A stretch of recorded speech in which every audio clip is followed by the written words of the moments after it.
함께 보실 말씀은 마태복음 13장 1절에서 9절 말씀입니다.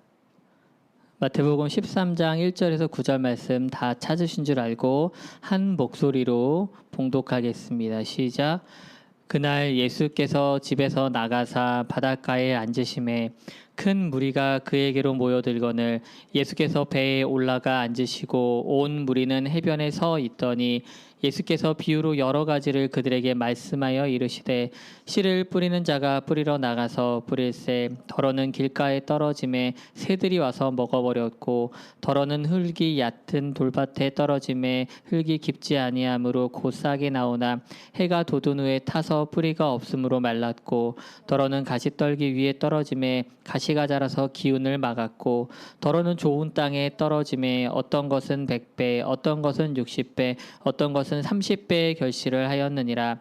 귀 있는 자는 들으라 하시니라. 아멘. 지난주에 개인적으로 2번의 경조사가 있었습니다. 월요일엔 후배의 아버지께서 투병 중에 소천을 하셔서 장례식에 좀 다녀왔습니다. 그리고 토요일에는 사촌 동생이 결혼을 해서 결혼식에 참석을 했습니다. 알고 보니까 후배와 동생의 나이가 같더라고요. 이 나이가 같은 두 동생들에게 지난 한 주는 정말 잊기 힘든 한 주였을 것입니다. 아버지를 잃었다는 것을 다른 말로 천붕이라고 합니다. 하늘이 무너진 것과 같은 그런 슬픔이라는 뜻이죠. 짐작도 할 수 없는 그 슬픔에 말 한마디가 얼마나 위로가 되었을지 모르겠습니다. 믿음의 가정이고 후배 역시 열심히 사역을 하고 있지만 이 기독교 가정이라고 해서 장례식이 슬프지 않은 것은 아닙니다. 천국에서 다시 만날 소망을 품고 사는 것이 가장 큰 차이겠지만 당장 눈앞에서 뵐 수 없다는 그 슬픔은 그 어떤 기쁨으로도 덮을 수 없기 때문입니다. 또 어제 막 결혼한 동생을 보면서 새로운 삶이 시작되었다는 생각도 같이 했습니다. 이전에 혼자 살던 것과는 완전히 다른 시간이 시작된 거죠. 저도 돌아보면은 지금도 좋지만 신혼 때 아내와 둘이서 오손도손 마치 소꿉장난 하듯이 소박한 살림을 가지고 시작했던 그때가 참 좋았던 것 같습니다. 오늘 본문 말씀을 이런 주중에 말씀 묵상하면서 이 두 사람들에게는 천국이 어떤 느낌으로 다가올까라는 생각을 한번 해보았습니다. 아마 결혼한 동생은 이제 천국을 경험하는 사람처럼 행복할지도 모르겠습니다. 하지만 또 아버지를 잃은 동생에게는 천국이 훨씬 더 현실감 있게 다가왔지 않았을까 싶습니다. 마태복음 13장은 비유로 가득 차 있는 장입니다. 오늘 살펴볼 첫 번째 비유는 천국 말씀을 듣는 여러 부류에 대한 비유이고 나머지는 사실 모두 천국은 마치라고 시작하면서 구체적으로 천국에 대한 비유를 말해주는 내용들입니다. 아마 이 비유를 듣던 많은 사람들도 각자가 받아들이는 상황이 달랐을 것입니다. 어떤 사람은 천국에 대해 별 생각이 없었을 수도 있고 어떤 사람은 내가 지금 천국 같은 상황이었을 수도 있고 또 어떤 사람은 천국보다 지옥을 두려워하고 있었을지도 모릅니다. 아니면 천국에 먼저 가 있을 가족을 그리워하며 예수님의 말씀에 귀를 기울였을지도 모릅니다. 오늘 이 아침 마태복음 13장을 나누는 저와 여러분도 모두 같은 사람은 아닙니다. 앞서 말씀드린 것처럼 오늘 본문은 천국의 비유를 시작하면서 이 천국 복음을 선포하는 사람과 그것을 받아들이는 사람에 대해 먼저 말하고 있습니다. 결론부터 말하자면 오늘 저와 여러분의 마음밭에 천국 복음이라는 씨앗이 떨어질 때 그것을 잘 품어서 귀한 열매가 맺히길 소망합니다. 천국이 다른 사람의 얘기나 혹은 나와 상관없는 일이 아니라 여러분 가까이 있는 곳임을 믿고 천국의 삶을 소망하는 저와 여러분이 되길 주님의 이름으로 축원합니다. 13장은 전체가 천국의 비유로 가득 차 있다고 해도 과언이 아닙니다. 13장에서만 천국과 관련된 비유가 7개나 나옵니다. 예수님은 비유와 해석을 적절히 섞어가면서 무리들 혹은 제자들을 향해 천국에 대해서 말씀해 주십니다. 이렇게 천국 비유장으로도 부를 수 있는 마태복음 13장을 시작하면서 예수님은 온 무리를 모아두고 씨를 뿌리는 자에 대한 비유로 말씀을 시작하십니다. 사실 청중들은 이 비유가 천국과 관련된 것인 줄도 몰랐습니다. 그저 예수님께서 갑자기 청중들의 어떤 주의를 환기시키면서 옛날에 있었던 일처럼 그냥 말을 시작하셨기 때문입니다. 우리말로는 잘 번역이 안 되어 있지만 본문 3절에 보면은 옛날에라는 말로 번역되는 단어가 사실 들어 있습니다. 그러니까 옛날에 씨 뿌리는 자가 이렇게 말씀을 시작하시는 거죠. 이 씨 뿌리는 자에 대한 이야기를 듣는 사람들은 그 사람들이 굉장히 친숙한 내용이었습니다. 모두들 씨를 한두 번은 뿌려봤고 아예 그것을 생업으로 하는 사람들도 많이 있었을 것입니다. 듣는 사람들은 예수님이 비유라고 말씀하신 내용이 그리 이상하지 않았습니다. 비유의 내용이 담긴 4절과 8절만 읽었을 때 사람들은 뭐 굳이 이런 얘기를 하나 했을지도 모릅니다. 어쩌면 당연한 이야기였기 때문입니다. 지난주에 제 장모님 오셔서 저희 텃밭에 양파인가 뭘 심고 가셨습니다. 그래서 제가 그 전에 아내 명령에 따라서 이제 퇴비가 좀 뿌려진 그 밭을 좀 일구고 왔습니다. 올해는 정말 텃밭일을 잘 못 도와주는 편인데 그래도 뭐 고랑을 판다거나 또는 퇴비나 비료가 풀어진 곳을 일구는 정도의 일은 또 제가 맡아서 해야 합니다. 근데 그렇게 해도 심은 작물들이 사실 잘 자랄까 말까 합니다. 작년에 보면은 장모님하고 똑같은 종자를 가져다가 장모님도 따로 갖고 계시는 밭이 있거든요. 거기 심고 우리 밭에 심었는데 장모님 건 잘 되는데 저희 건 잘 안 되더라고요. 그러니까 아마도 이제 들이는 좀 정성이 달라서 뭐 땅의 차이도 있겠지만은 정성이 달라서 그런 게 아닌가 싶기도 합니다. 아무튼 팔레스타인 지역은 지금과 다르게 예수님 당시에 밭을 갈기 전에 씨를 뿌렸다고 합니다.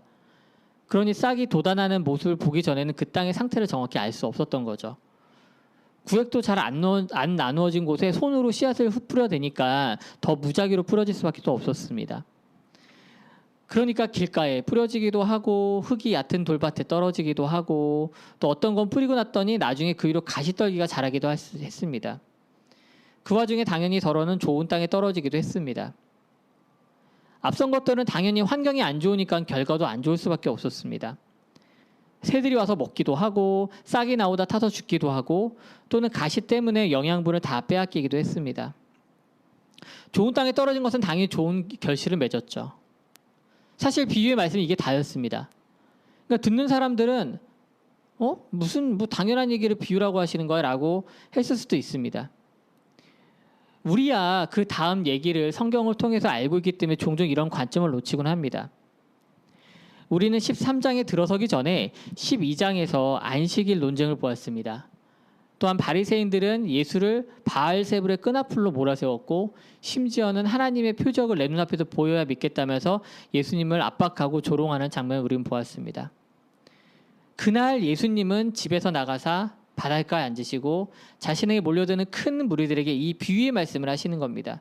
13장 1절이 그날이라고 시작하지 않습니까? 그리고 9절에서 이 뻔할 수 있는 비유를 마무리하면서 귀 있는 자는 들으라고 말씀하십니다. 귀 없는 사람이 있겠습니까? 거기에? 예수님 앞으로 나온 사람들은 모두 귀가 있었습니다. 그리고 귀가 있는데 안 들리겠습니까? 그런데 예수님은 귀가 있다고 해서 모두 듣는 것이 아니라고 말씀하십니다. 이 비유의 말씀이 끝나자 제자들이 나와 예수님께 묻습니다. 왜 사람들에게 비유로 말씀하십니까? 그냥 직설적으로 얘기하시면 안 됩니까? 예수님께서는 이사야 선지자의 말씀을 빌려 귀의 문제가 아니라 마음의 문제라고 말씀해 주십니다. 오늘 본문 13장 14절과 15절 말씀입니다.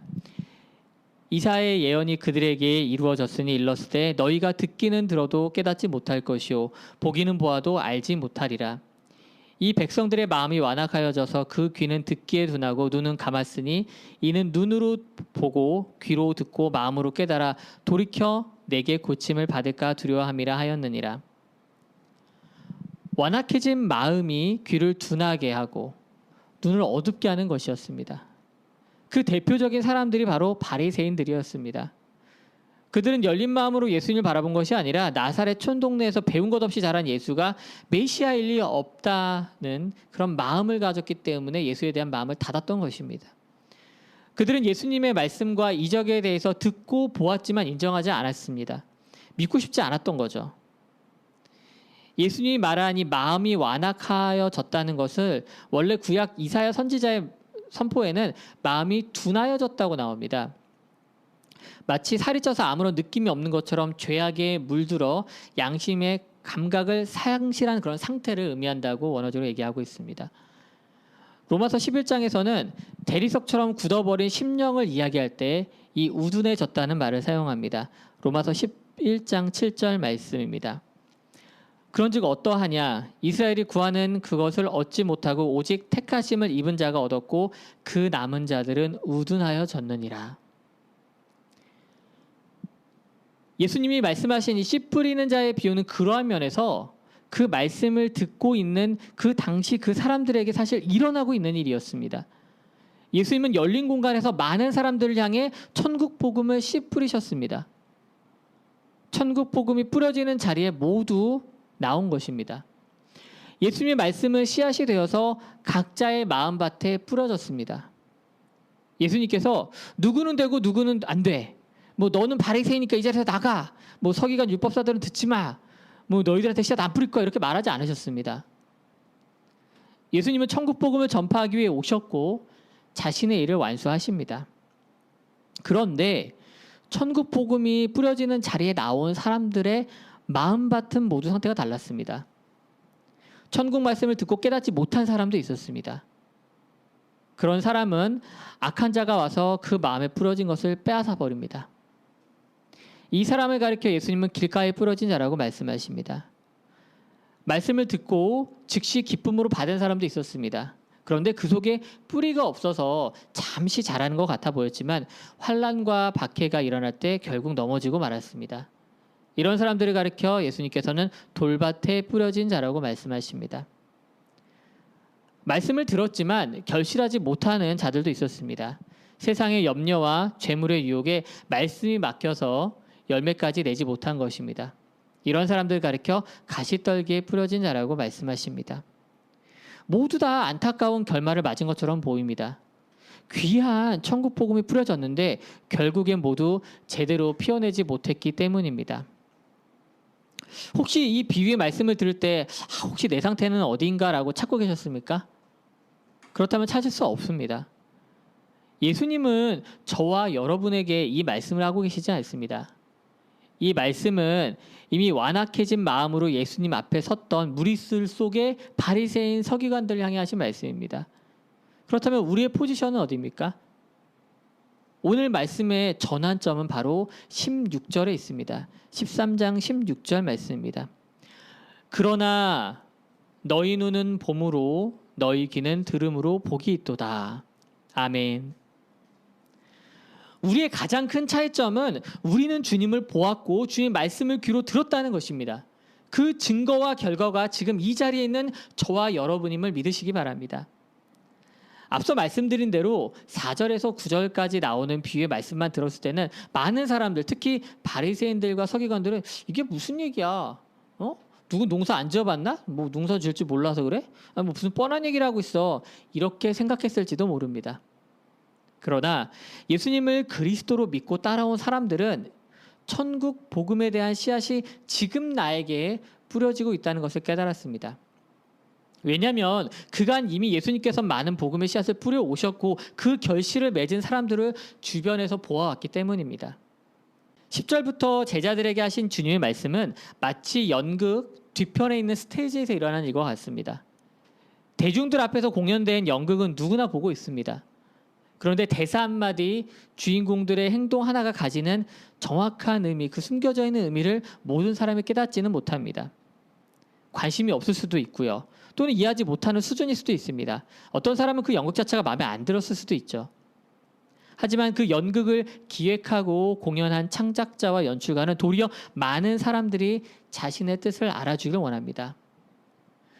무대 뒤편 스테이지에서는 직설적으로 우리가 무엇을 말하고 있고 우리가 담고 있는 메시지가 무엇인지 그런 이야기가 오가고 있습니다. 예수님은 제자들을 불러 비유를 상세히 풀어 설명해 주시면서 이 비유를 듣고 깨닫는 자와 그렇지 못한 자들이 있다는 것을 같이 이야기해 주십니다. 그런데 우리도, 저와 여러분도 그 자리에 같이 초대되었습니다. 우리가 보고 있는 성경이 9절까지만 있고 그 다음 비유로 넘어갔다면 우리도 다 우둔한 마음에 깨닫지 못했을 것입니다. 하지만 우리는 10절부터 23절까지도 지금 가지고 있습니다. 우리도 무대 뒤편으로 초대되어 연출가의 자세한 설명을 듣고 있는 것입니다. 제가 종종 아이들이 아직 어리다 보니까 애들을 데리고 박물관이나 과학관을 가는 경우가 있습니다. 그곳에 가면 볼거리 정말 많죠. 한 번은 대전에 있는 과학관에 아이들하고 갔는데 저희들이 들어간 전시실 입구 쪽에 커다란 운석이 있었습니다. 그냥 봤을 때는 그냥 시커먼 돌 같더라고요. 앞에 늘 그렇듯이 조그만 손바닥만한 설명문이 붙어 있어서 이게 언제 어디서 발견된 돌이며 어떤 특징이 있는 돌인지 간략하게 볼 수 있었습니다. 아마 그것조차 보지 않았더라면 이게 뭔 돌이야 하고 그냥 넘어갔을 것 같아요. 그런데 그때 가슴에 명찰을 달고 우리 아이들에게 한 분이 다가오시더라고요. 제가 좀 한 걸음 떨어져 있어서 자세히 못 봤는데 나이가 지긋이 드신 어르신이셨어요. 자원봉사자로 오셨더라고요. 처음에는 그냥 아이들 안전이나 과학관 안내 정도를 하시는 분인 줄 알았는데 그렇지 않았습니다. 아이들을 데리고 운석에 대해서 굉장히 자세하고 친절하게 설명을 해주시더라고요. 그리고 이제 손바닥만한 그 설명문에는 없었던 더 뒷얘기, 또 다른 이야기, 또 다른 곳을 데려가시면서 또 이것과는 어떻게 연결되어 있는지 굉장히 풍부하고 자세하고 또 재미있게 설명해 주셨습니다. 그래서 아마 생각해 보니까 단순한 자원봉사자가 아니라 아마 관련된 일을 하시다가 은퇴하신 분이 아니셨나 싶습니다. 입장할 때는 그게 그냥 돌이었는데 그분의 말씀을 듣고 나니까 상당한 의미가 있는 운석이 되어서 저희 앞에 다시 섰습니다. 오늘 말씀을 듣는 저와 여러분도 그런 면에서 정말 복받은 사람입니다. 제 설교를 들어서가 아니라 예수님이 우리들을 향해 복받은 사람이라고 말씀하셨기 때문입니다. 우둔한 마음에 귀와 눈이 가려진 사람들과 우리는 전혀 다른 존재가 되었습니다. 16절을 시작하는 그러나라는 말은 엄청난 차이를 만들어냅니다. 우리의 눈은 예수 그리스도를 보았습니다. 우리의 귀는 예수 그리스도의 복음을 들었습니다. 이게 얼마나 대단한 일인지 예수님께서는 17절에 다시 한번 설명해 주십니다. 마태복음 13장 17절입니다. 내가 진실로 너희에게 이르노니 많은 선지자와 의인이 너희가 보는 것들을 보고자 하여도 보지 못하였고 너희가 듣는 것들을 듣고자 하여도 듣지 못하였느니라. 예수님이 오시기 전에 이스라엘 백성들은 위대하고 그리고 존경하는 수많은 선조들이 있었습니다. 믿음의 조상 아브라함을 시작하여서 수많은 선지자들과 의인들이 그들에겐 있었습니다. 많은 사람들은 그 위대한 선조들처럼 되기를 원했습니다. 구약 성경을 통해 그들 중에 한 사람처럼 되길 원했다는 것입니다. 그런데 예수님 뭐라고 말씀하십니까? 그 수많은 선지자들과 의인들이 원했던 것이 바로 오늘 너희들이 보고 들은 것이라는 것입니다. 그들이 보고 들은 것은 무엇이었습니까? 바로 예수 그리스도였습니다.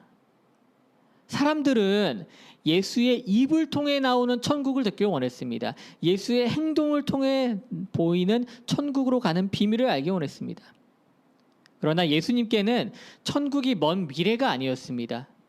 예수님이 어떻게 기도하라고 가르쳐 주셨습니까? 하나님의 나라가 이 땅에 임하길 원한다고 기도하라고 하셨습니다.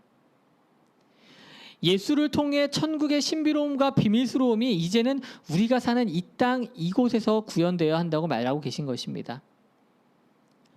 사랑하는 성도 여러분, 오늘 말씀의 놀라운 점은 천국을 설명해주고 엄청난 결실을 맺는 것에 있지 않습니다.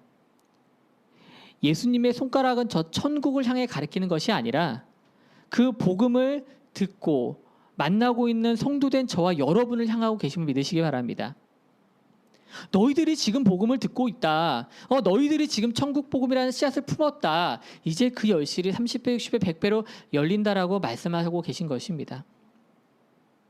저와 여러분이 주님의 피값으로 사신 좋은 땅이기 때문에 복음은 결실을 맺을 수밖에 없습니다. 저는 좋은 땅이 아닌 것 같은데요. 저는 지금 마음밭이 돌밭 같아요. 초신자라서 아무것도 몰라요. 목사님, 지금 제 마음이 너무 힘들어요. 도저히 말씀이 귀에 들어오지 않아요. 저를 괴롭게 하는 일들이 너무 많아요. 제가 지금 환난과 핍박 가운데 있어요. 하시는 분들이 계신가요? 매일매일 하루가 전쟁 같아요. 오늘 잘 넘겼나 싶었는데 내일은 또 다른 폭탄이 기다리고 있는 것 같으면 어떡하죠? 매일 돈에 찌들어 살아요. 돈만 생각하면 머리가 아파요. 다른 생각할 겨를이 없어요. 이게 다 우리 얘기 같습니다. 뭐 저도 이렇게 얘기 나열하다 보니까 저도 마치 이 속에 한 사람인 것 같습니다. 많은 정치인들이 사람들과 공약을 합니다. 내년 4월에 또 총선이 있는데 다 잘 살겠다고 해줍니다. 다 잘 살게 해드릴게요. 저처럼 부자 되게 해드릴게요. 근데 그렇게 말하는 사람들의 말을 믿는 중에 이유 중에 하나가 바로 그 사람이 사실 부자이기 때문입니다. 아, 저 사람 찍어주면 나도 저 사람처럼 잘 살게 되겠지 하는 그런 심리를 자극하는 것입니다. 근데 기독교는 그런 식으로 사람을 유혹하지 않습니다. 지금 문제가 있어? 해결 방법이 없어? 오케이, 내가 이렇게 하면 저렇게 하면 내가 해결해 줄게, 이렇게 말하지 않는다는 겁니다. 지난주에 제가 한 분하고 이야기를 할 기회가 있었습니다. 가족 중에 이단에 빠진 사람이 있다고 하시더라고요. 토요일에 예배를 드리는 곳이다 보니까 잘 다니던 직장도 때려치고 온 가족이 거기에 매달려서 힘들게 산다고 하소연을 하셨습니다. 그런데 그 이단이 요즘에 가장 잘 나가는 이단 중에 하나입니다. 뭐 잘 나간다는 말이 좀 웃기기도 하겠지만 아무튼 그렇습니다. 왜냐면은 엄청 공격적으로 건물을 매입합니다. 그냥 일반 교회처럼 뭐 상가 한 층을 빌린다거나 한 층 정도를 분양받아 사는 게 아니라 뭐 결혼식장 같은 큰 건물 4, 5층짜리 건물을 그냥 통째로 사버립니다. 근데 그 돈이 어디서 나옵니까? 결국 신도들 주머니 터는 것밖에 안 됩니다. 건물은 사고 뭐 자기 종교가 어디서 무슨 상을 받았네 하면서 큰 플랜카드를 내걸어서 잘 나가는 것처럼 보이는데 막상 신도들의 삶은 완전히 반대입니다. 주님에 대한 헌신이니 뭐 하늘 창고에 보물을 쌓는 것이냐 하면서 구원을 담보로 미래를 저당 잡아서 현실의 삶을 파괴하는 것입니다. 지금도 천국의 삶이 되어야 하는데 도리어 지금이 주님과 함께하는 그런 기쁨의 자리가 되어야 하는데 그게 안 되는 겁니다. 진짜 기독교는 모든 문제가 해결된 현재를 살아가는 종교입니다. 예수님께서 직접 이 땅에 오셔서 십자가에 매달려 죽으신 것은 저와 여러분의 죄를 해결하기 위해서입니다. 그것을 하기 전에 예수님께서 무슨 담보를 요구하신 것도 아니고 헌금을 바라신 것도 아니었습니다. 헌금 얘기하니까 생각나는 게 있는데 지난주에 한 목사, 이제 교단에서 정식으로 면직됐기 때문에 이제 목사도 아닙니다. 나라를 위해서 기도회를 한다고 사람들을 모았습니다. 그리고 한참 뭐 설교도 하고 노래도 부르고 하다가 중간에 한다는 소리가 가장 기쁜 시간이 되었다고 사람들이 얘기합니다. 웃으면서 영상을 제가 봤어요. 무슨 시간이냐? 그때 사람들이 헌금하는 시간입니다. 막 웃으면서 얘기를 하는 거예요. 아, 제가 그걸 보고 진짜 머리로 망치를 맞은 것 같아요. 머리에 이제 망치를 맞은 것 같았어요. 근데 거기다 더 제가 지금 헛소리가 날 수밖에 없는 게 헌금함이 우리 교회도 있잖아요. 그런 헌금함이 그것도 비치가 됐대 좀 크게 거기에 글씨가 붙어서 써 있었어요. 뭐라고 썼냐면은 오늘 드려진 헌금은 전 아무개 목사에게 전적으로 위임합니다라는 글귀가 붙어 있는 거예요. 와, 제가 그걸 보고서는 진짜 처참했습니다. 처참했어요. 정말 그 사람이 말하는 기독교가 이거밖에 안 되나 싶었습니다. 세상에 드러낼 기독교의 모습이 이거밖에 없는지 정말 울분을 감출 수가 없었어요. 뭐 그나마 다행인 거 그 사람이 더 이상 목사가 아니라는 겁니다. 예수님은 이미 우리를 향해서 복 받은 사람이라고 말씀하십니다. 이미 모든 죄의 문제는 해결되었다고 말씀하십니다. 우리의 마음밭이 좋은 땅이 되어 주님이 뿌려주신 복음의 씨가 열매를 맺게 된다고 확정하여 말씀하십니다. 여러분 오늘 4가지 땅에 대한 얘기가 나왔습니다. 앞서 3가지 땅과 마지막 땅의 결정적인 차이가 무엇인지 아십니까?